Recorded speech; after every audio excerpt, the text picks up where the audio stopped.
Keeping tools and fingers dry while caulking is essential because moisture prevents proper adhesion of the sealant. Caulking relies on a clean, dry surface and dry handling to form a continuous chemical bond between the sealant and the substrate. Sealants cure through physical evaporation, chemical reaction, or a combination, and residual water or detergent on tools or skin interferes with that process by creating a barrier layer that the adhesive cannot penetrate.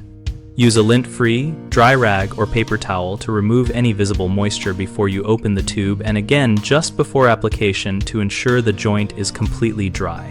When tooling the bead, shape with a dry finger or a dry, firm tool and avoid moist cloths or soapy water because surfactants leave invisible residues that reduce surface energy and hinder wetting. For non-porous surfaces, wipe with a dry solvent like isopropyl alcohol and let it fully evaporate to remove oils, but never substitute a damp cloth for drying. Practice steady pressure and continuous motion when extruding the bead to avoid introducing gaps that become more problematic if moisture is present. Common mistakes include using soapy water or a damp rag to smooth the bead, which leaves surfactant films that block adhesion. Instead, dry tool or dry finger shaping gives a clean interface. Another issue is touching the bead or joint with moist hands after application, which transfers oils and moisture to the sealant surface. Keep a clean, dry workspace and a spare dry rag for any adjustments.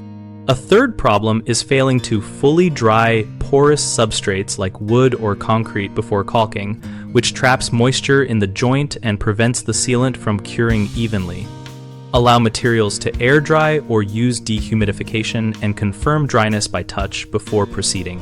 We run bighomeprojects.com to connect homeowners with local contractors and to help contractors find work aligned with their skills and service areas.